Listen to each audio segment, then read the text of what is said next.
Boa noite, estamos aqui na primeira mesa do Galeria Mundo. Meu nome é Raquel Gandra, eu sou a idealizadora e curadora e organizadora desse projeto. Antes de começar, eu vou fazer a minha audiodescrição. Então, eu sou uma mulher de pele branca clara, tenho cabelo cacheado um pouco bagunçado, de tom cobre alourado, que estão soltos. Tenho olhos azuis e brincos de pedra esverdeada que combina com a pedra do meu anel na mão esquerda e com o delineador que eu usei hoje em torno dos olhos. Estou usando uma blusa de alças finas azul e um colar. E aí, antes também de eu seguir para a apresentação, eu queria apresentar a Camila Gomes, que vai ser a intérprete de Libras. E aí vou pedir para ela também fazer a audiodescrição dela.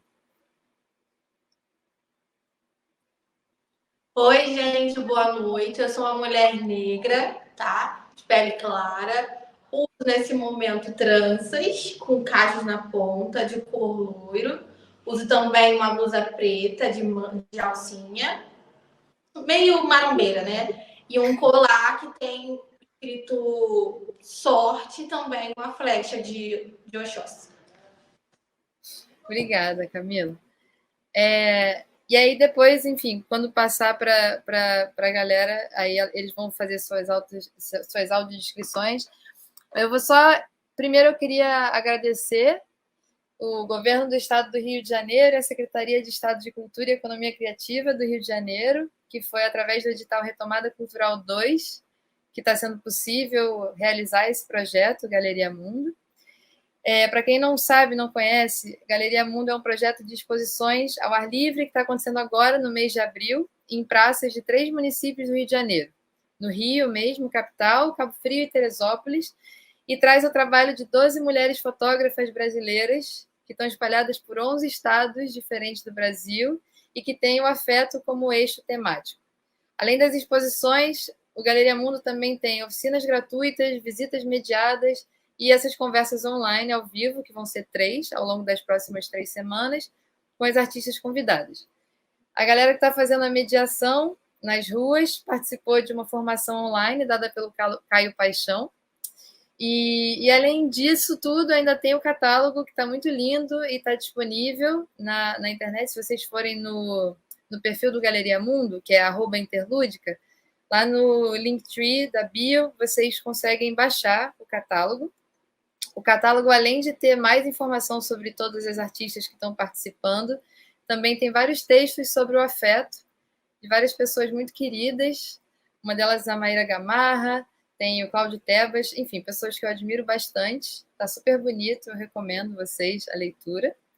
Então, só para fechar também os agradecimentos, eu também quero agradecer todo mundo que participou de alguma forma, que ajudou, todo mundo da equipe, todas as fotógrafas, todas as oficineiras, todo mundo que escreveu para o catálogo, enfim.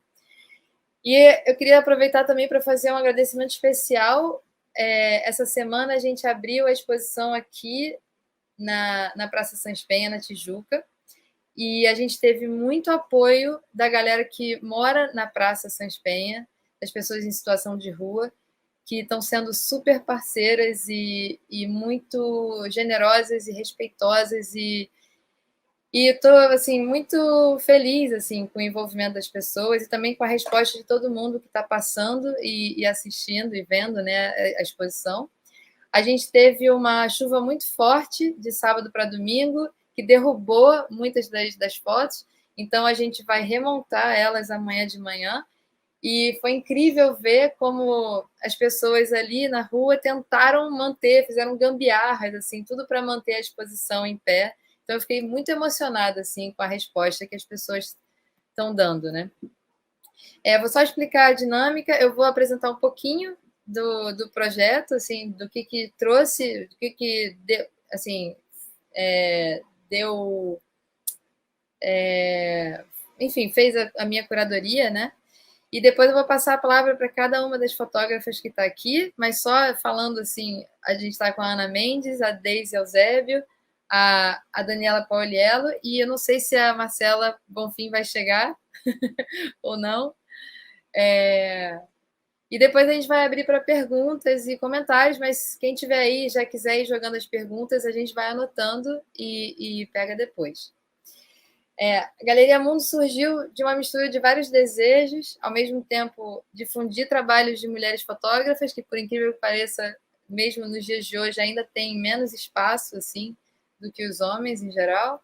Fortalecer essa rede de troca entre mulheres artistas de diferentes regiões. Colocar em uma mesma exposição fotógrafas com linguagens e trajetórias distintas. Eu acho muito legal essa ideia de trazer trabalhos que são mais voltados para as artes, outros que são fotojornalismo, enfim, linguagens muito diferentes.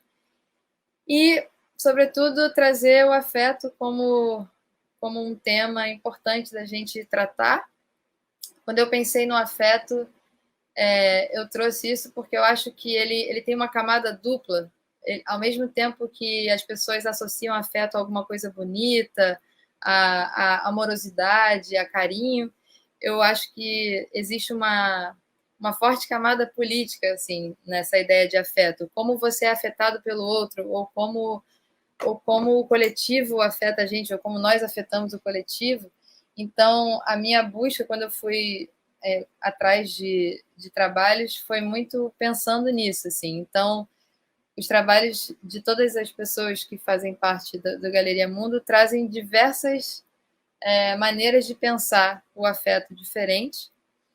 E aí eu fiz uma colinha aqui, rapidamente, só para introduzir o trabalho das 4 fotógrafas que estão compondo essa mesa de hoje. Eu vi muita conexão nos trabalhos especificamente delas em torno de noções de território, moradia e identidade.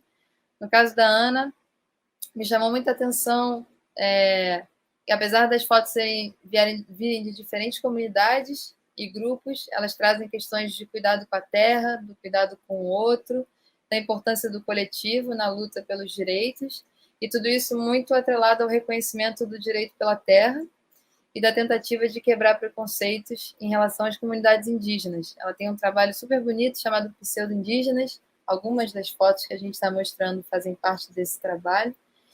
E eu acho super importante, assim, ainda mais em tempos como os que a gente está vivendo. A gente está saindo de um momento muito terrível e ainda tem muitas coisas terríveis acontecendo.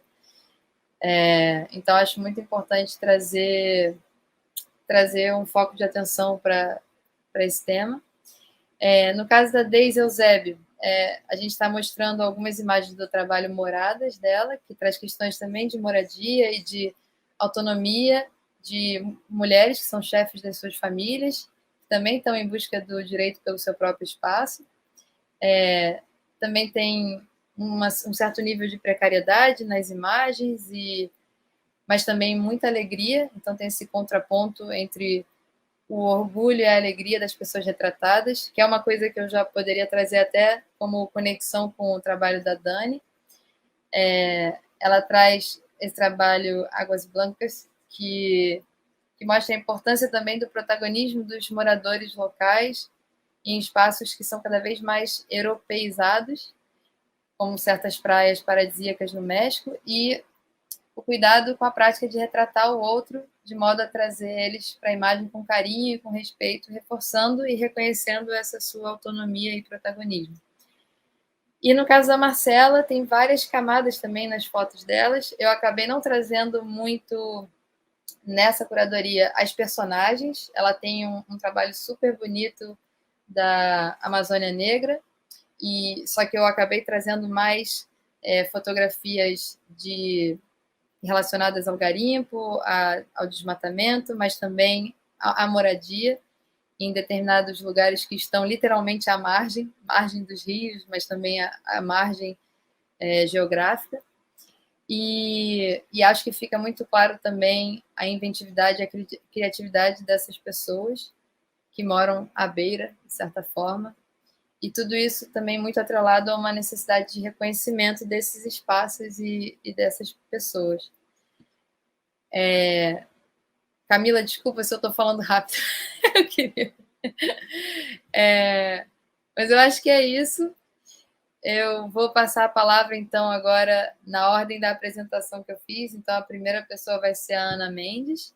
E aí eu aproveito para fazer meio que duas perguntas para deixar ela falar livremente. A primeira é como é que ela se sentiu quando eu chamei e como é que ela vê essa conexão do trabalho dela com o tema do afeto. E a outra já entrando sobre essa prática de fazer fotografia, fazer arte, fazer jornalismo, enfim, no Brasil, quais são as dificuldades, as motivações dela. E depois a gente vai passar essa mesma pergunta para as próximas e aí a gente vai vendo o que surge daí. Obrigada. Boa noite. Que sacanagem ser a primeira, para ficar mais nervosa ainda.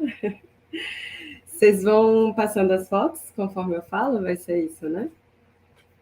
Beleza. Bom, primeiro quero agradecer, dar boa noite para todo mundo. Boa noite para Dani, para Deise, Raquel, para Camila. Obrigada, Raquel, pelo convite. Não estou te achando aqui, ó, as telinhas mudam nessa plataforma, te achei. Obrigada, Raquel, pelo convite para estar nesse projeto, com tantas mulheres inspiradoras, muito legal. Tem sido essa troca. Eu tenho que fazer minha audiodescrição, né?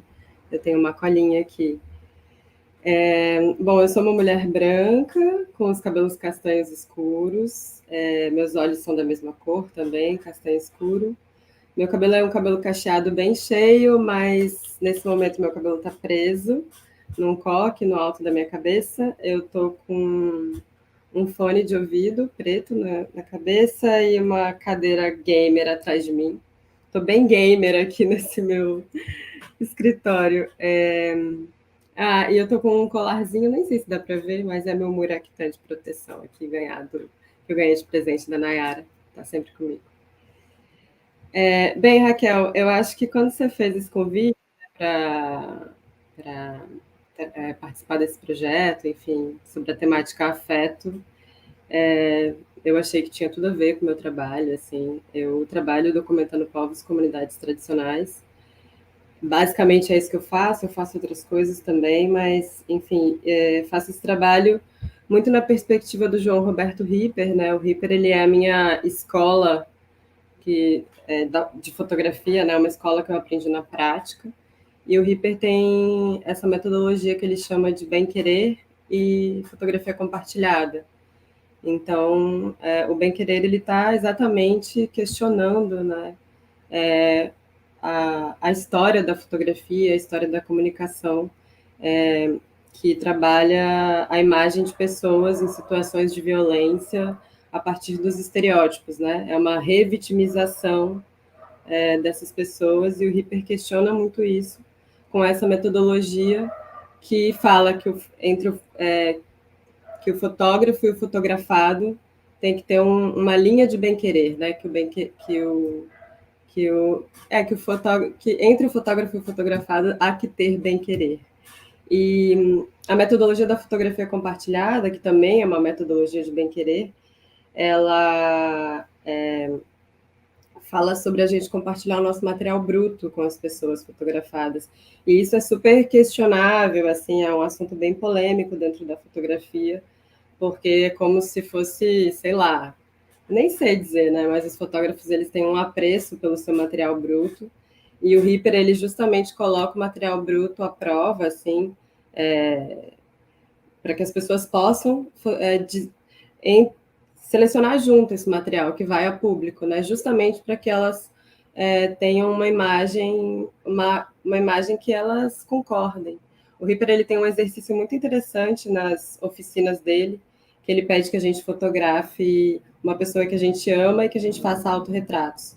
Então é isso, ele fala, todo mundo quer sair bem na foto, né? Se você não fotografa seu pai, a sua mãe, os seus amores, o seu namorado, sua namorada, de qualquer maneira, por que você vai fotografar as pessoas, as comunidades, de qualquer modo, né? Então, é isso, assim, a minha escola de fotografia, ela é essa, eu venho desse lugar, trabalhando muito na desconstrução de estereótipos, mas fazendo um trabalho de denúncia muito forte. E aí eu também queria falar sobre um outro aspecto do afeto, que eu acho que ele tem me pego, assim, né, durante muito tempo eu ignorei muito, eu acho, a minha raiva, esse afeto negativo, digamos assim, ele tem aparecido muito no meu trabalho. E o pseudo-indígena, que foi um trabalho que você mencionou, é um trabalho justamente em que eu começo a escrever palavras de ódio e de racismo contra populações indígenas, em cima do trabalho. Eu não sei se tem uma foto desse trabalho aí, mas eu acho que em algum momento da minha fotografia, ou do meu trabalho artístico, autoral, eu senti a necessidade também de falar sobre este outro afeto, né?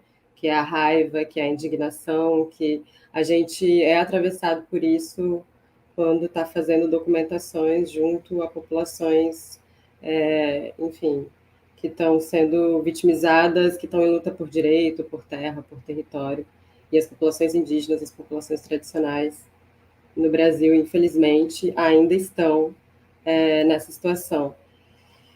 E eu não poderia deixar de falar sobre Alcântara, né, no Maranhão, que acabou de... Duas fotos minhas, se vocês passarem aí para frente, vocês vão ver, elas estão na exposição. São sobre Alcântara, né, foi uma documentação que eu fiz em Alcântara. E Alcântara foi, nos anos 80, violentada pelo Estado, pelos militares, pela aeronáutica brasileira, com a remoção de algumas comunidades, foram 32 comunidades que foram removidas naquela época. E essa ameaça não acaba porque, enfim, a aeronáutica tem para a construção do Centro de Lançamento de Foguetes, né, o CLA. E são 30 anos, aí desde os anos 80, essa ameaça não termina porque o CLA tem um projeto infinito de ampliação. Então, agora, recentemente, eu acho que meu tempo já está acabando, mas já vou terminar. Recentemente, uma comunidade sofreu uma reintegração de posse, e essa reintegração de posse foi super violenta. A Ondira, que é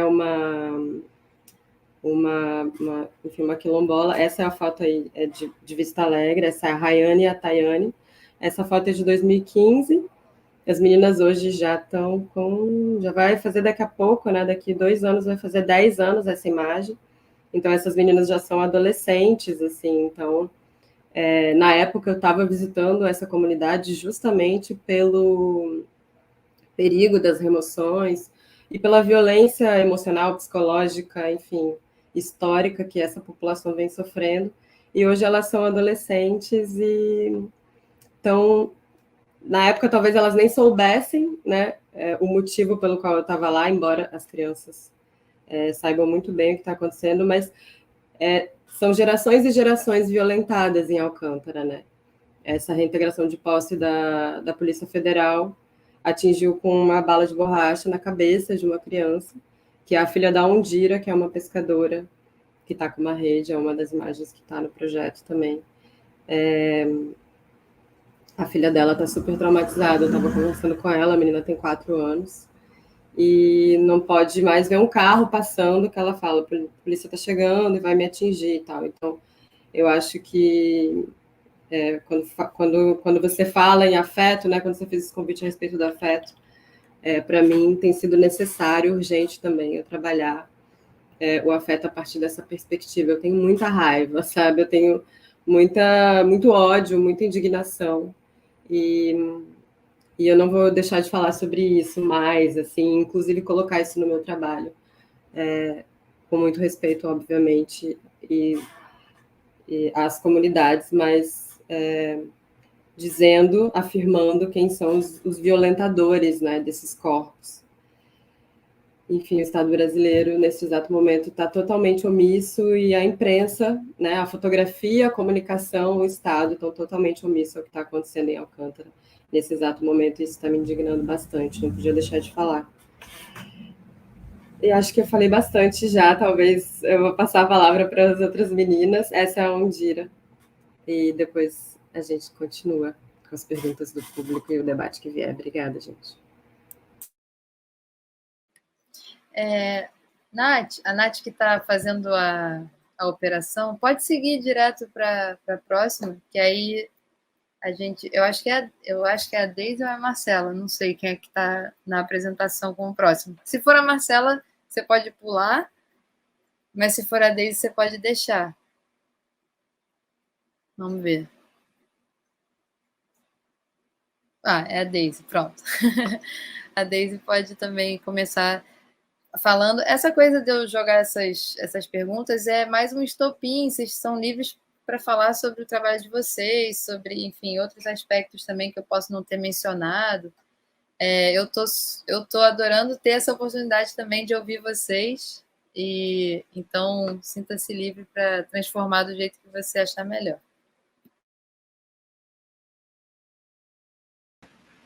Vocês estão me ouvindo com fone? Ou é melhor tirar, tá? Oi, boa noite.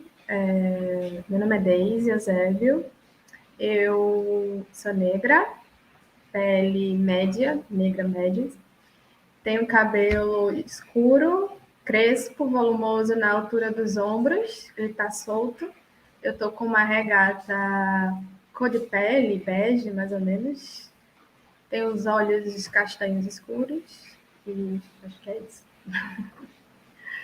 Eu queria começar também agradecendo a oportunidade de participar da exposição, de conhecer o trabalho. Algumas eu já conhecia, outras não, e queria agradecer a Raquel. Eu sou um pouco tímida para falar, então em algum momento eu acho que eu vou me atropelar e começar a falar rápido por conta da timidez. E eu sou fotojornalista há 15 anos, é mais ou menos isso. Eu sou formada em comunicação e jornalismo e agora eu estou pesquisando também fotografia no doutorado. E o trabalho que está exposto na coletiva, Moradas, ele é um trabalho que... Eu vou tirar só o fone aqui que eu não estou conseguindo ouvir direito. Ele é um trabalho que vem sendo construído ao longo dos anos, é um trabalho de acompanhamento de famílias que foram beneficiadas pelo programa Minha Casa Minha Vida.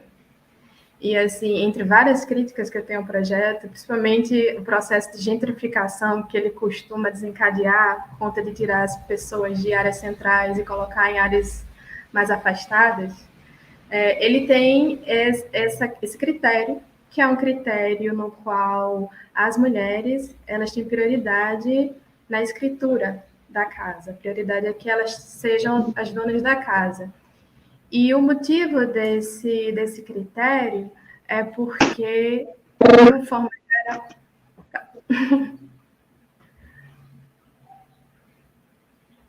Vou continuar falando? Pode. Eu acho que a Marcela não sabe que ela estava com o som ligado. A gente vai tentar avisar para ela. E aí o motivo desse critério, né, desse programa é que, de um modo geral, tanto o peso quanto a acumulação da maior parte dos cuidados com a casa é dada às mulheres. Então, para tentar diminuir essa situação de vulnerabilidade, o programa dispensa esse tipo de critério de seleção. E aí me fez pensar um pouco assim na questão do cuidado, na potência mobilizadora do cuidado, que é a primeira coisa que vem em mente quando se pensa nele, mas também no peso do cuidado, assim. Porque, de uma forma geral, na sociedade, é a mulher que se dispensa essa ideia do cuidado e do afeto, assim. Então, ela, além de acumular o trabalho, de uma forma geral, ela também acumula esse trabalho da casa, né? Esse afeto, esse cuidado com a casa. E é o que se vê um pouco assim. E não foi difícil achar mulheres que foram agraciadas com esse critério, porque na maioria dos lugares que a gente ia, de fato, as donas dos lares eram as mulheres, e elas trabalhavam, sustentavam a casa e também cuidavam da família, dos filhos, dos maridos. E aí o processo de fotografia foi muito assim, de chegar, conversar e meio que observando a forma como elas ocupavam os lugares na casa.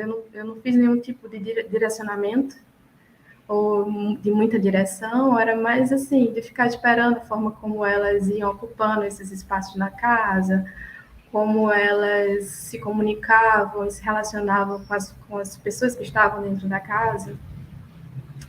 E eu acho que é isso. Foi muito breve. Não, tranquilo. Eu depois vou fazer algum comentário ou perguntas, mas eu vou deixar para o final. Vamos ver se Nádia Marcela conseguiu entrar ou não, porque ela entrou rapidinho e depois sumiu. Oba! Oi, Marcela, tudo bom? Pode liberar seu som agora. Olá, tudo bem? Boa noite a todas, a todos, a todes. Peço desculpa do atraso, né? E celebrar esse espaço, né, com essas mulheres, né, com os nossos processos de vida, né? As fotos que que a gente está compondo junto aí é desse processo aqui, né? De 13 anos em Rondônia, morando nessa Amazônia Negra, né? Que tem, né? Avizinhada de tantos contextos, né? Inclusive do dono da casa, o indígena, né? O que a gente pode dizer, né? A narrativa que eu acredito que ajude a gente pensar um pouquinho melhor sobre o espaço que a gente vive, né? Que os indígenas têm esse direito renegado e que nós também, né? Enraizados negros aqui na Amazônia, estamos lutando, né? Eu falo que essas imagens refletem esse quebra-cabeça diário, né? Que é viver num lugar, né? Viver à margem, né? Literalmente, né? Que é você morar na beira de um rio com tantas vulnerabilidades, né? O que é habitar uma cor de pele negra com tantas vulnerabilidades, né? Mas também com tantas contradições, né? Eu acho que dentro de um trabalho coletivo, como nós estamos compondo todas nós, eu também entro dentro da minha coleção, eu entro com muitas contradições. Então, imagine o que a gente também, né, o que a gente tem que discutir em termos de contextos, né, amazônicos, Pantanal, sul do país, nordeste do país, enfim, são tantas questões, né, todas repartidas aí, para que a gente possa experimentar, né, se unir e poder pensar um pouquinho melhor, de forma não compartimentada, né? Não sei se isso é possível, né? Mas acredito que a gente, nesse momento, a gente pode, se a gente quiser, ser né, um complemento, ou ser uma narrativa só, né? Se isso for ajudar, ou várias narrativas dentro de um contexto que a gente vai se alimentando enquanto fotógrafo, enquanto ativista, enquanto ser humano mesmo, né? Eu falo Dona Maria, né? Dona Joana, Dona Madalena, seu João, seu José, né? Tantas pessoas aí compondo uma história, mas enfim, com a sua própria narrativa. Então, quando você pensa em Amazônia, principalmente, acho que o que eu penso em dignificação é pensar que essas histórias existem, né?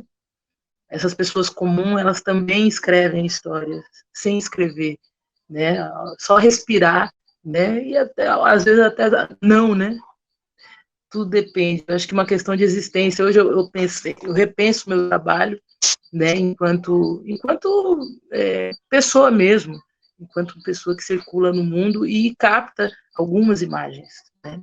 Faço questão de dizer que algumas imagens, nem todas as imagens eu acredito que possa se fotografar no sentido de sacar, né? De sacar. Nem tudo é sacado no momento ou depois, ou quem sabe um dia pode ser que o saque venha, né? A visualidade ela precisa ser muito amadurecida em todas as partes do mundo, não vamos falar só em termos de Brasil, não, né? Mas para que isso possa ocorrer, eu acredito que essas imagens refletem, a gente precisa ir nesses pedaços que a gente geralmente não vê, né? Quando a gente come um peixe, a gente não pensa como é que ele pode ter sido, né? Da onde ele veio, quem são as mãos que trazem até a nossa mesa, né? E que show é esse, né? É muito legal. Então, falar dessa perspectiva, assim, de como uma pessoa mesmo que está aí observando o mundo, né? E não só pela imagem, né? Eu acho que a observação visual, ela tem vários canais. Esse ano eu estou experimentando um canal que eu venho tentando há muito tempo, que é a música, né? Enquanto visualidade. Eu acredito que às vezes, olha, uma foto como essa, né? A gente olha e fala, mas isso é um acampamento. A gente vai, né, destrinchando as possibilidades, né? A música, ela é o contrário, né? Ela vai pedindo que a gente traga as imagens, né? Eu acredito, ela uma retroalimentação da nossa experiência visual, né? Então, pensar um varal a partir de um ritmo, né? É a mesma coisa que ver o varal e pensar no ritmo. Mas eu acredito que seja uma coisa mais, pelo menos no meu caso, mais saudável, né? De deixar, abstrair um pouco mais a imagem, deixar com que ela se apresente mais para mim, da forma que eu possa concebê-la, né? Uma música enquanto visualidade. E esse é o trabalho que eu venho desenvolvendo, né? Enquanto ser humano, né? O trabalho é se tornar um pouquinho menos pior, né? Então, eu acredito que essas ferramentas, né, visuais, né, o Gabriel jogando poeira para cima, né, e olhando ali, né, esse desenho que se tornou, né, em volta dele, para mim é um grande aprendizado, é um colírio, né, é um colírio visual. A gente sai, às vezes, de realidades tão duras, né, e a gente vai para a comunidade e a gente encontra, às vezes, muito, né, às vezes, a gente encontra sempre realidades duras. Eu acredito que tanto o urbano quanto o rural, ele traz essa nuance, isso é viver, né? Mas quando a gente quebra, né, a gente tem essas quebras, como o Gabriel me possibilitou esse dia, né, essa guerrinha de barro seco, né? Olha que show, que espetáculo, né? Mesma coisa que pescar um peixe, de mostrar ali, ó, minha canoa tá cheia, meu acampamento tá arrumadinho, né? Enfim, é esse pedaço da Amazônia que eu tenho gosto de apresentar, né? E tantos outros pedaços que às vezes, né, eu falo que existe um gosto, isso eu ouvi de alguém, e também um certo desgosto, né? Isso faz parte, né, de tudo que a gente faz, né, hoje, inclusive enxergar. Inclusive enxergar. Mas eu acredito que isso é viver, né? Eu acho que hoje eu estou nesse momento de ressignificar o que mesmo, né, esse momento que eu estou vivendo da fotografia, né? E eu acredito que quando eu vou para uma roda aí com essas mulheres tão competentes, são amigas, são pessoas aí de estrada, isso me faz acreditar que o futuro ele está aqui já. A gente precisa enxergar. E é exatamente nessas imagens, né? Eu acredito que essas imagens são imagens do futuro. Eu tenho dificuldade hoje de registrar imagens em grandes cidades, não vou mentir. Tenho dificuldade de registrar imagens de lugares muito concreto, não vou mentir, né? Porque eu acredito que essas não são as imagens do futuro, né? Isso é muito estranho, mas é uma coisa que eu ando revirando na cabeça, né? A gente chegou aonde a gente chegou, essa é a questão, né? Então essas imagens, esse futuro ele é um pouco duvidoso também, mas ele tem um sabor bastante de curiosidade, né, hoje, e de desejos, principalmente que essas imagens elas possam ser para a gente algo que traga realmente saúde, né? Eu acho que o mundo hoje, a grande palavra do mundo, enquanto eu penso na visualidade, nela em todos os prismas, é na saúde. O Gabriel me mostrou aí, olha aí. Um carrinho, não é um PlayStation, mas é uma poeira que virou uma grande brincadeira. Axé. Obrigada. Eu vou deixar a Dani falar e aí depois a gente vai abrir para as perguntas, se tiver alguma pergunta no YouTube. E também, se vocês quiserem fazer comentários umas para as outras, a gente vai fazer, tá bom? Então, a gente passa agora para as fotos da Dani e a gente continua, tá bom?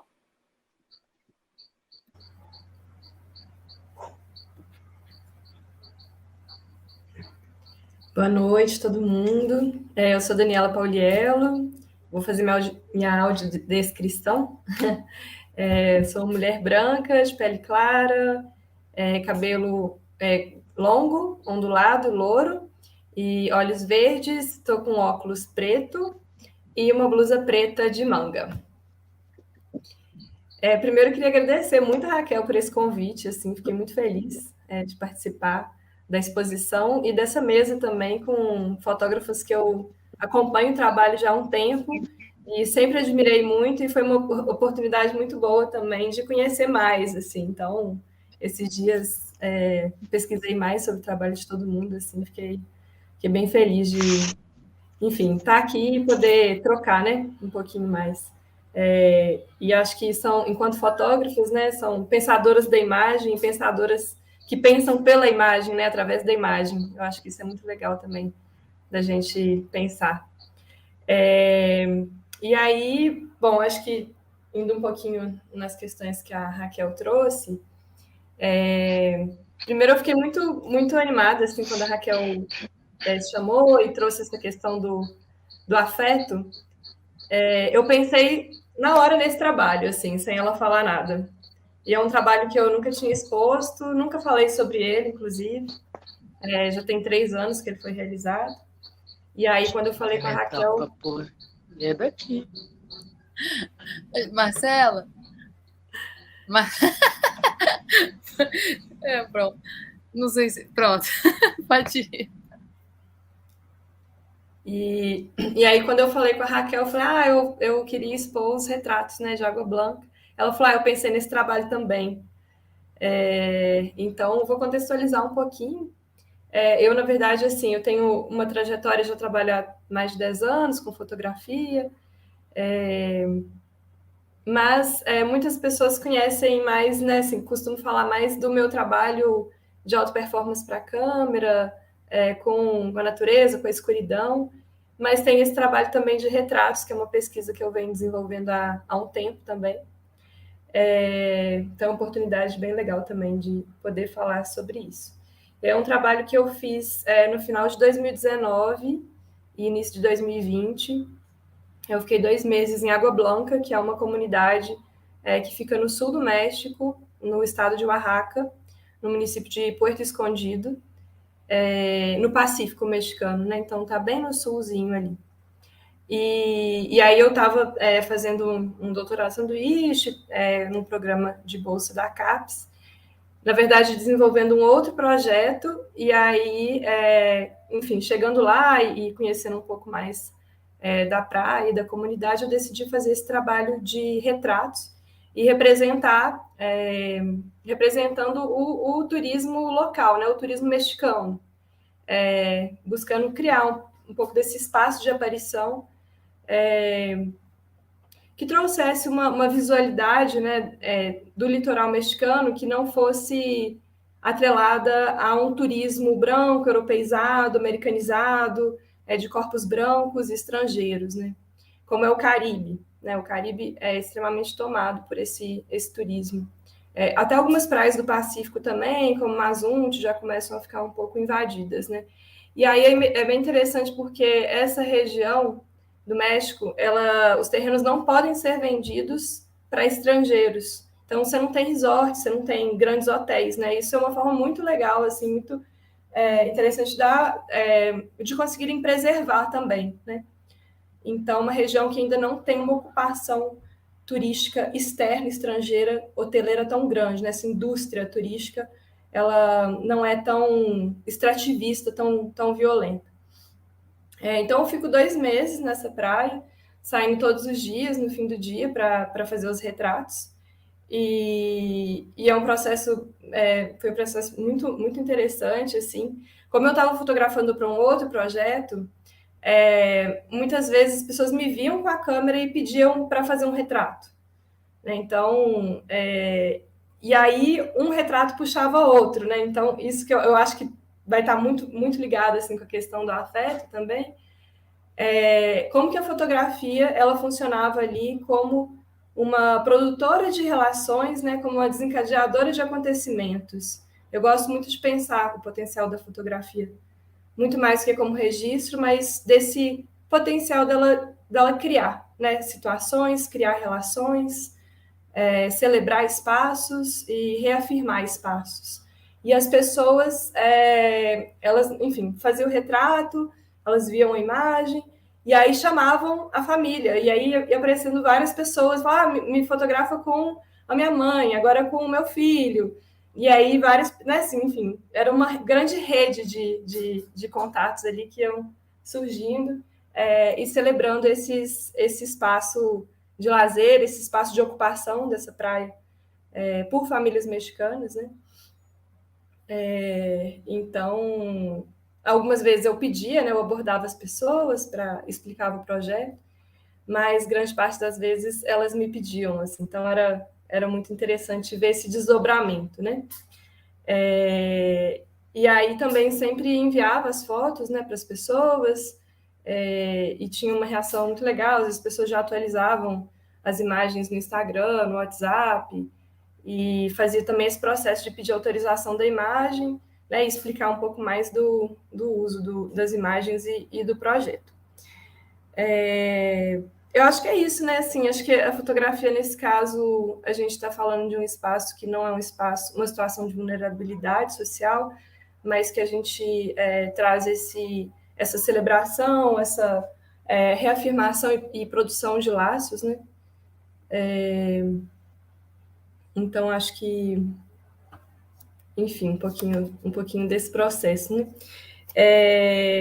E aí, queria comentar também, a Raquel trouxe uma outra questão, em relação a trabalhar no Brasil, né, com fotografia e com imagem, e aí vendo também, ouvindo um pouco das falas das outras mulheres, né, que estão aqui, fotógrafas, sempre fico pensando muito no poder de mobilização, assim, da fotografia, né? Então, hoje eu trabalho estou trabalhando num lugar, num instituto que trabalha com pessoas atingidas pela barragem de Brumadinho, a gente trabalha com imagem lá, e é incrível, né? Assim, a gente tem usado a fotografia e o audiovisual muito também como uma ferramenta de mobilização das comunidades, né? E a gente tem tido um resultado incrível, assim, de engajamento, de identificação coletiva, e de sensibilização da sociedade civil também, instituições de justiça. E é isso, eu acho que é muito difícil trabalhar com imagem, com fotografia, com jornalismo, com arte no Brasil, mas acho que tem um potencial incrível, assim, como um instrumento de mobilização social, de transformação social e de engajamento, né? Eu acho que é isso, acho que a gente pode ir para as perguntas e a gente fala um pouquinho mais. Sim. Não, eu queria também aproveitar para fazer um outro comentário, assim, de uma coisa que aconteceu na rua, porque, assim, essa é a primeira vez que eu estou me colocando na posição de organizar um evento, assim, eu quando tive a ideia inicial de fazer essa exposição, tinha me inspirado numa exposição que era só uma fotógrafa, então não eram tantas imagens e cada imagem estava fincada na grama com uma estrutura de alumínio. Não era uma realidade assim possível, sabe? Não, nem orçamentária, nem em termos de espaço. Então eu fui tendo que adaptar e tá tudo sendo meio que uma descoberta. E eu acho que essa coisa de ver como as pessoas estão respondendo na rua está me fazendo, primeiro, ter certeza de que é isso mesmo. Para mim faz muito sentido isso de tirar a arte e as fotografias de um espaço assim fechado, de museus e galerias. E uma das provas disso foram os comentários das pessoas que passavam. E aí, pensando no que a Ana estava falando, da foto na rede das duas menininhas, Tayane e Rayane, é isso? Teve uma senhora que chorou olhando essa foto, assim, sem saber nada da realidade delas, mas ela se conectou tanto com aquela imagem que ela ficou emocionada porque ela falou assim, às vezes a gente esquece que a felicidade é tão simples, né? Pode ser tão simples, às vezes é só estar numa rede com uma pessoa querida e tal, e essas crianças estão me lembrando disso. Então, para mim, foi tão potente, assim, independente, porque assim, é claro que são vários níveis, né? Você tem você tem a especificidade do trabalho de cada fotógrafa, e aí, claro, que se uma pessoa estiver interessada, ela vai procurar, ela vai correr atrás, ela vai ler, ela vai entender melhor. Só que independente de se a pessoa vai entrar muito no, nessa especificidade do trabalho, ou se ela vai atingir, sei lá, o que eu estou querendo chamar atenção, que é esse lado político, combativo também da fotografia, independente disso, o fato das pessoas criarem conexão com aquelas imagens e se emocionarem e se afetarem mesmo está sendo muito incrível, assim, muito impressionante. Tiveram duas menininhas muito fofinhas que adoraram as fotos da Dani na praia. Eu perguntei quais são as fotos favoritas de vocês. Aí uma era da família, de uma família, a outra era de uma menininha sentada assim na pedra. E aí eu falei, por quê? Porque eu gosto de praia. Sabe? Às vezes é um negócio super simples, mas que já gera uma conexão. Várias pessoas eventualmente traziam memórias. Teve um senhor que falou que as fotos da Marília Oliveira, que, enfim, vai estar numa outra conversa no último dia, no dia 18, lembravam a ele poemas do Carlos Drummond de Andrade.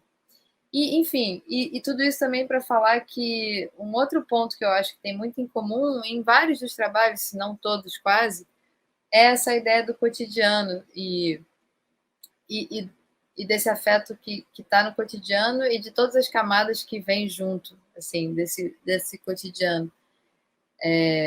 Daquilo que está embutido na realidade nos momentos mais, entre aspas, simples, mas que já denota muita complexidade.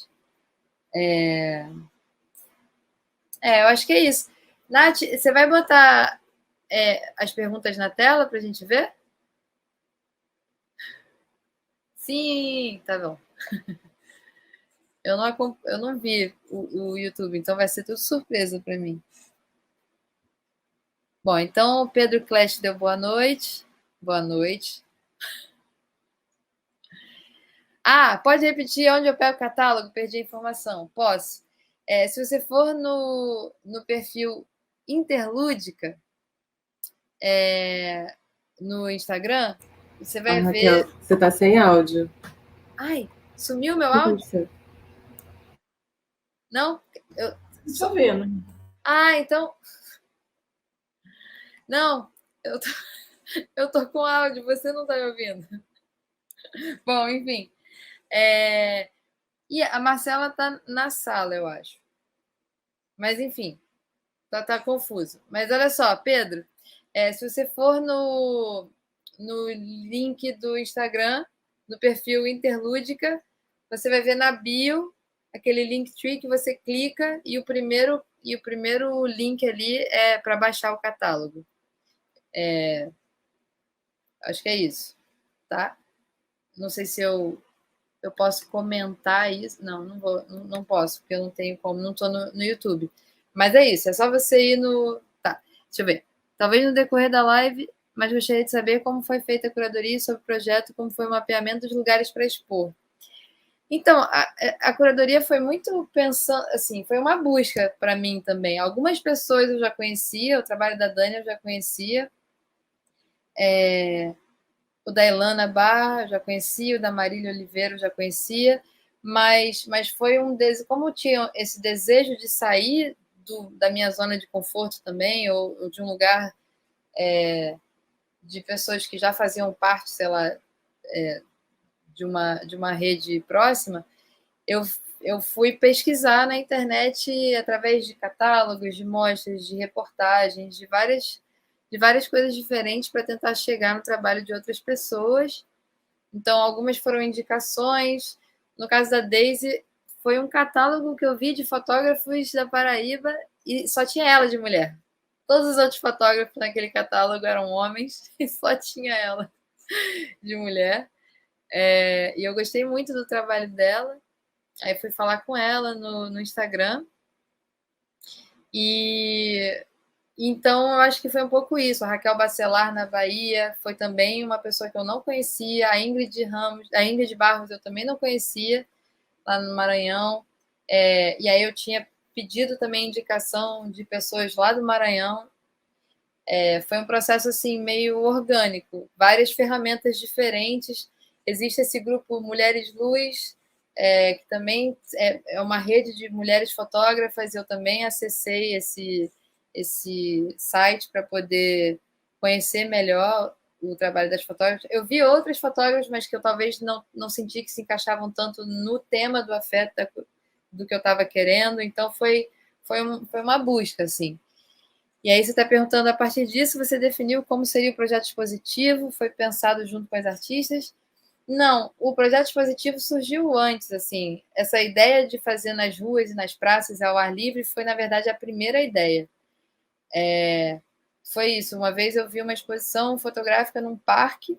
Era um parque fechado, assim, desse que abre e fecha no final do dia. Mas eu já tinha achado incrível essa ideia de você ver uma exposição ao ar livre, de você sentar na grama, e de você ter um outro ambiente muito mais gostoso, assim, de um tempo diferente, né, para você olhar para as imagens com tranquilidade, sem estar num ambiente austero ou frio, né? Aquilo me chamou muita atenção. E aí depois eu ainda quis, entre aspas, dificultar mais, botando em um lugar que não tem grade, não tem nada. Eu queria que fosse uma praça de muita passagem. Eu queria que fosse um lugar onde as pessoas realmente vão esbarrar nas fotos. Então, uma das coisas que eu pensei foi que bom que eu nem preciso fazer tanta propaganda sobre o projeto, porque naturalmente nessas praças já vai ter muita gente que vai passar e vai ver, e esse é o público que eu quero atingir, sabe? Então, as pessoas talvez não teriam tempo para ir numa galeria, não teriam, talvez nem pensariam nisso. Então é realmente isso. E foi engraçado porque algumas pessoas acharam que eu estava vendendo as fotos. Eu falei, não, é só uma exposição mesmo. Algumas pessoas queriam comprar. Fica a dica, tá, mulheres? Que várias fotos de vocês as pessoas queriam comprar. Mas então foi isso. Eu só adaptei o projeto expositivo para a realidade, a nossa realidade, porque assim, uma placa de alumínio é muito cara. Então seria impossível criar uma estrutura única para cada imagem. E também eu ia depender de ter muita grama para espalhar, então seriam espaços assim, mais parques mesmo, e eu queria que fossem praças abertas, praças públicas, e não queria que ficasse na parede. Se fosse na parede poderia ser lambe, outro formato. Então foi uma mistura de vários contextos que foram levando ao desenho tipográfico ficar dessa maneira. Bom, então, parabéns pela iniciativa, os envolvidos, bem interessante, galerias e exposições a céu aberto, um fomento importante para conectar pessoas mais díspares possíveis. Pois é bem essa ideia mesmo. Obrigada, que bom que você gostou. TT faz parte do grupo de mulheres fotógrafas. Boa noite. Boa noite, Vitor. Ana Ribeiro Barbosa disse, lindo, importante e necessário trabalho, meninas, parabéns por esse projeto de democratização da arte. Obrigada, Ana. A Camila Emily é uma das mediadoras que vai estar em Teresópolis fazendo a mediação do trabalho de vocês. E ela trouxe uma pergunta. Vocês acreditam que, por serem todas fotógrafas mulheres, as fotos, de certa forma, compartilham de uma mesma narrativa sobre representar essa força e essas várias identidades brasileiras? Eu deixo para vocês aí responderem, se vocês quiserem.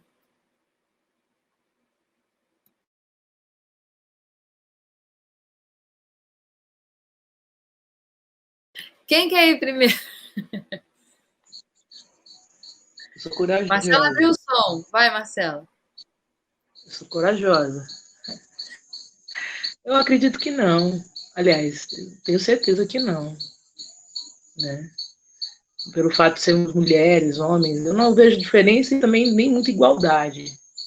Né? Eu acredito que cada uma tem uma necessidade com a fotografia, cada uma tem uma relação com a fotografia e cada uma tem uma intenção com a fotografia.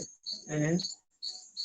Então, por sermos mulheres, eu acredito que é uma oportunidade, né? Como se fôssemos só negras, seria outra oportunidade. Como se fôssemos só bissexuais, lésbicas. Enfim, existem hoje esses recortes, né, que são importantes. Afirmam, né? Reafirmam, né? E muitas vezes também contradizem.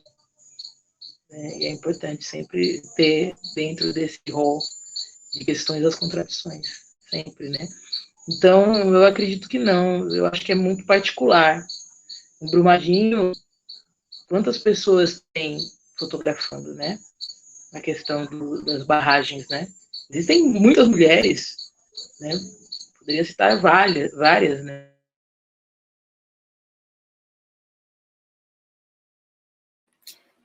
Eu acho que a internet da Marcela Não está são existentes. estável, mas está voltando. Não, eu digo que em Brumadinho existem muitas mulheres, né? Algumas que a gente conhece, podemos citar, outras que a gente não conhece, mas se você for olhar cada recorte, é uma perspectiva, né? Algumas podem ter relação direta com algumas pessoas, outras não podem ter nenhuma, enfim. A relação também é algo bem subjetivo. Então, eu acho que cada cabeça aqui é uma sentença, né? E o recorte é muito acertado, né? Que vem na perspectiva da mulher. A gente precisa disso, né? Ainda mais a gente está dentro de um segmento tão masculinizado ainda, fotografia, né? Os donos da bola, né? Mas eu acho que também não é o desejo de ser dona de bola nenhuma, o desejo da inserção, né? Eu acho que a gente faz isso por uma questão também, tem a sensibilidade do olhar, né? São outras imagens. São outras imagens, né? Eu acho que a masculinização da imagem também pode estar na cabeça da mulher, nos olhos da mulher. Mas nós estamos aqui unidas para que isso seja diferente, né? Então, mas eu acho que é isso, né? E eu gosto muito disso, dessa diversidade entre as mulheres também. Sim. Alguém mais quer complementar? Eu concordo com a Marcela. Que bom que a Marcela abriu alas aí para dizer não acho que seja pelo fato de ser mulheres. Porque é isso, né? Não trabalhamos com rótulos, não trabalhamos com romantização, assim. Eu acho que é muito importante a gente não romantizar esse recorte, enfim, assim como nenhum outro, né? A gente, enquanto mulher, se encontra em alguns reclames, a gente se une também por conta do machismo que está presente na sociedade como um todo, na fotografia não é diferente. Mas tem as interseccionalidades, que foi o que a Marcela citou, a respeito, enfim, de raça, né, de sexualidade. Então, eu acho que a gente se encontra em alguns lugares e em outros lugares a gente também, e mesmo entre mulheres, tem que parar, calar o bico, eu aqui uma mulher branca, e escutar as companheiras, né?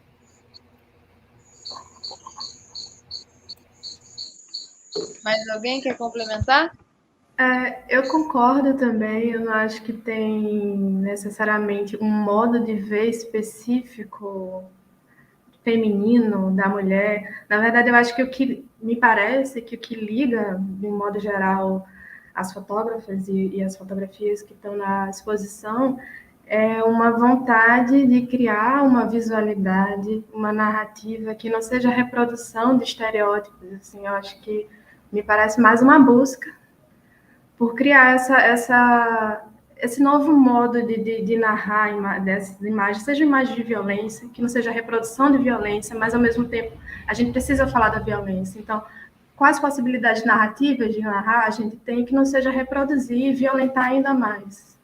Então, me parece mais que o que liga, de um modo geral, as fotografias e as fotógrafas é isso, assim, essa vontade de desvio, de ruptura, de recontar a imagem de outros modos, quais modos possíveis, assim.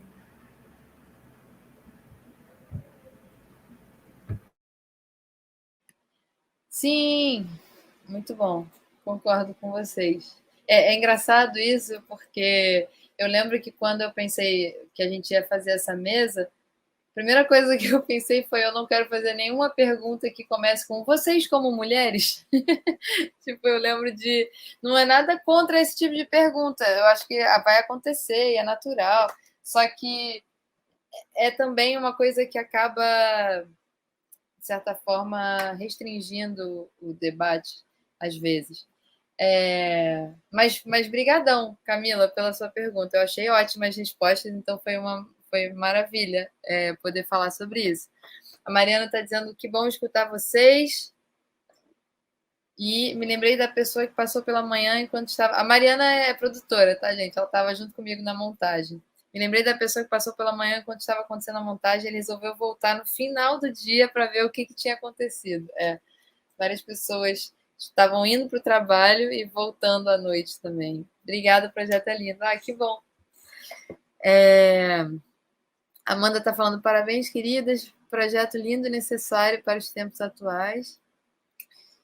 E não sei se tem mais algum. Acho que agora os comentários acabaram. Os comentários do chat acabaram, mas eu queria saber se vocês têm alguma coisa assim entre vocês. Já são 8h05, a gente está com essa ideia de fechar entre 8 e pouca, então a gente também pode ir se encaminhando para o encerramento, mas a gente também tem uns 10 minutinhos para, se vocês quiserem falar alguma coisa sobre o trabalho umas das outras ou fazer alguma pergunta.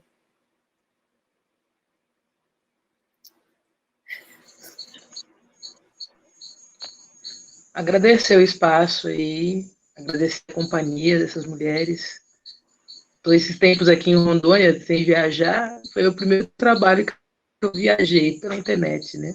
Então, agradecer vocês aí, conheço a Ana, conhecendo vocês agora, né? E é isso. Cada dia a gente vai, né, aumentando o rol de companheiras e companheiros da imagem. E boa sorte aí nos projetos.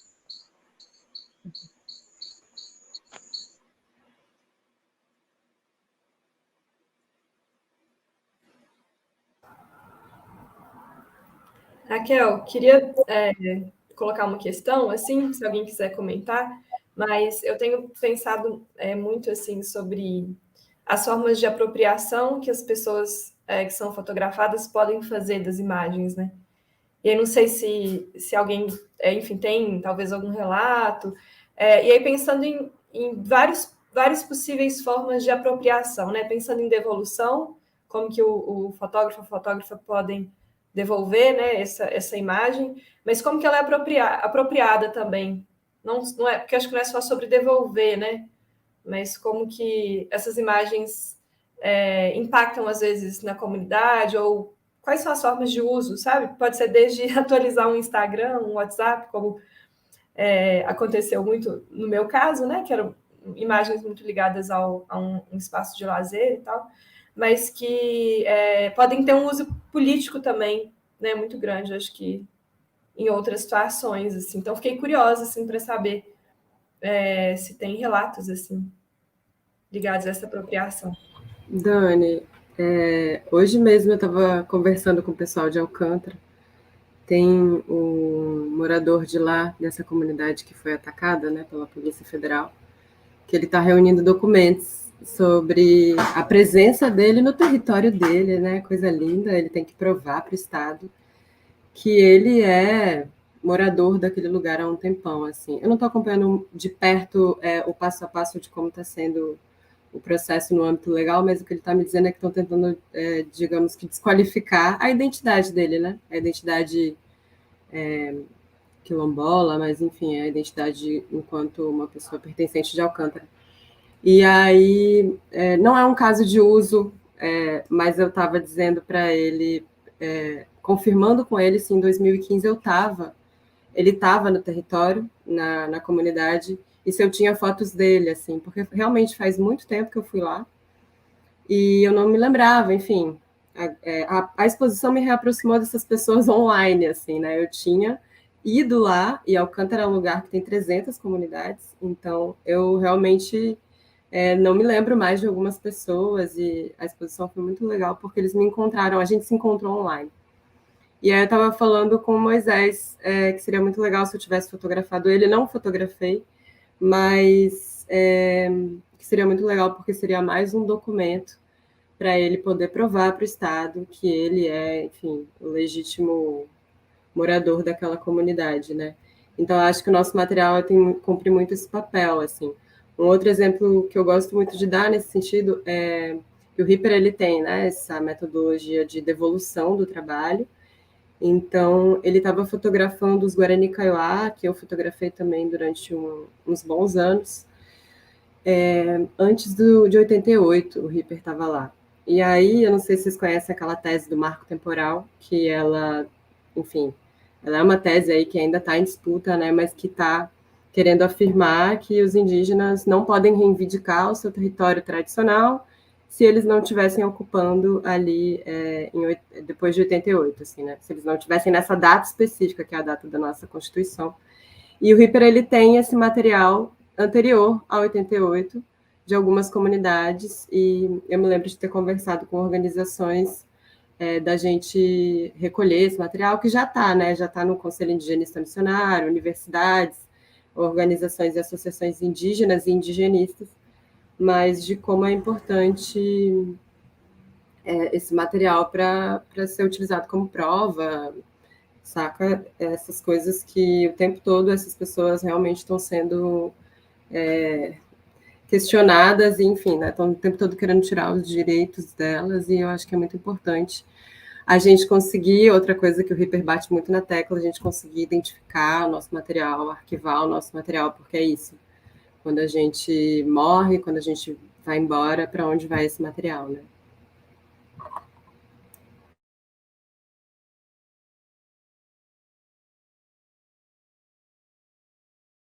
Eu fiquei pensando também sobre, às vezes, ser um registro familiar também, né? Tipo, tem pessoas, às vezes, em comunidades que não tem tanto o hábito da fotografia, ou que às vezes não tem. Hoje em dia, talvez com o celular isso não seja tanto uma questão, mas mesmo assim, às vezes ter alguém para fotografar a família inteira, sabe? Tem essa devolução também que eu acho interessante, bonita. Às vezes um vídeo. Eu tenho um trabalho em Canoa Quebrada, que é uma cidade que virou minha segunda casa, lá no Ceará. E eu tô há 10 anos, 11 anos indo lá, e em 2020 foi aniversário de 90 anos de uma senhorinha que eu considero minha avó, assim, hoje em dia, a Araci. E aí eu fui a fotógrafa oficial da festa de aniversário, então eu fotografei toda a família, assim, uma de cada vez, e fiz um álbum, dei de presente, e foi meio que o meu presente, assim, para eles. E eles ficaram super felizes, assim. Então, nesse sentido, acho que também é uma outra possibilidade de devolução bem importante. Tem um comentário da minha tia, Lumena Ganda, que gostaria de saber por que a Praça Sans Penha, dentre tantas praças. Então, eu não queria fazer na Zona Sul, não queria fazer, enfim, em lugares que talvez estejam mais habituados a esse tipo de iniciativa de, entre muitas aspas, cultura na rua, sei lá. E não queria fazer num espaço fechado, nem com grade. O centro do Rio de Janeiro hoje em dia está muito desabitado, muito desativado. Espaços que costumavam ter muita gente passando o dia inteiro, hoje em dia estão muito vazios depois da pandemia. Então, o centro, que em geral teria sido a minha primeira escolha, não foi. E eu queria um lugar com muita diversidade também, assim, a Praça Sans Penha fica na saída do metrô, então você tem um fluxo enorme de pessoas o dia inteiro, e é uma praça que tem muitos bancos, as pessoas sentam, elas almoçam, elas conversam, tem pessoas em situação de rua, então você tem uma diversidade muito grande, assim, de pessoas que ocupam a praça de diferentes formas o dia inteiro. Então, foi foi por isso assim que eu escolhi a Praça São Espenha, que fica na Tijuca, na zona norte do Rio de Janeiro. Raquel, Diga. eu queria também que a Dani respondesse a pergunta mesmo que ela fez, e se a Daisy tiver algum comentário também. Que eu fiquei curiosa para saber mais sobre o teu trabalho lá em Brumadinho. Então, em Brumadinho, a gente tem uma equipe que é uma equipe de imagem, de audiovisual, e, enfim, faz vídeo, foto, podcast, e a gente tem feito, tipo, um cinema na praça. Eu trabalho, na verdade, é importante explicar, na Foz do Paraupeba e no Lago de Três Marias. Então, já está nos municípios mais distantes do rompimento. E aí tem uma questão, enfim, muito ligada a impacto na imagem, segurança da qualidade da água, dúvida da qualidade do peixe. E aí a gente faz documentários e depois a gente projeta os documentários nas comunidades. E é incrível, assim, a gente tem conseguido mobilizar mais pessoas para essas reuniões que tem o cinema na praça, que a gente chama de Cine d'Água, do que qualquer outra reunião, assim. Então, se uma reunião de mobilização vai 10, quando tem cinema vai 50. E é incrível, assim, melhora muito a relação com a comunidade, fortalece muitos laços entre as pessoas, nesse lugar também de se verem, de compartilharem dos relatos, compartilharem da situação. Então, você tem um reforço, essa autoidentificação coletiva, né? E a gente faz também, tipo, varal de foto, né? A gente entrega as fotos para as pessoas. Mas o Cine d'Água tem sido, assim, o maior sucesso, assim, é incrível. E também, a gente tem trabalhado também, a gente envia para as instituições de justiça, junto com o ofício, os documentários. Então, tem esse valor também de prova, sabe? Tanto como levantamento de dano, enfim, e sensibilização também das IJs, mas como registro histórico, assim. Então, e aí é isso, né? As pessoas, a gente manda os vídeos também via WhatsApp, a gente tem grupos e as pessoas compartilham, né? Enviam para outras pessoas, enviam para os parentes. A gente tem um caso, inclusive, de uma pessoa que casou, porque a gente fez um vídeo dela e aí, enfim, era um senhorzinho e aí o pessoal começou a compartilhar o vídeo, e aí uma ex-paixão apareceu. Então, pensando aí nos afetos também, né? Acho que tem esses vários usos, assim, usos afetivos, usos políticos, de fortalecimento social e mobilização. Então é incrível, assim, é muito potente mesmo. Daisy quer fazer um comentário? Alguma coisa? Não? Daisy é tímida. Então tá, gente. Eu queria agradecer vocês por estarem aqui nessa terça-feira à noite, por terem cedido as imagens também para fazer parte dessa exposição, por terem confiado nesse meu ímpeto de uma pessoa que não tinha experiência com isso, mas que tinha muita vontade de fazer dar certo. E espero que seja o primeiro de muitos encontros, que a gente se encontre pessoalmente, também que a gente se encontre artisticamente, criativamente. E é isso, agradecer a todo mundo que está assistindo, lembrar que se vocês não baixaram o catálogo ainda, o catálogo está no perfil do Instagram, que é Interlúdica, e estão lá os endereços também, os sites e os perfis de todas as fotógrafas, vocês vão poder conhecer com mais calma também os trabalhos de todo mundo. E é isso. Me despedir, dizer que na segunda-feira que vem tem mais, não vai ser na terça, vai ser o único dia que não vai ser na terça-feira à noite, vai ser na segunda, porque a Aziza tinha aula, tinha um compromisso na terça, então a gente passou para a segunda, dia 10. E dizer que nessa quinta-feira a gente vai montar a exposição em Cabo Frio, e na outra quinta-feira, no dia 13, vai ser em Teresópolis. Enquanto isso, ela vai estar acontecendo aqui no Rio de Janeiro também.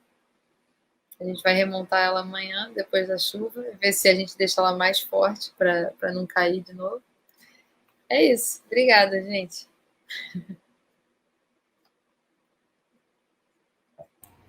Obrigada por todo mundo que assistiu. Beijo, meninas. Obrigada, gente. Boa noite. Obrigada, boa noite. A gente continua a prosa em outro lugar. Bora.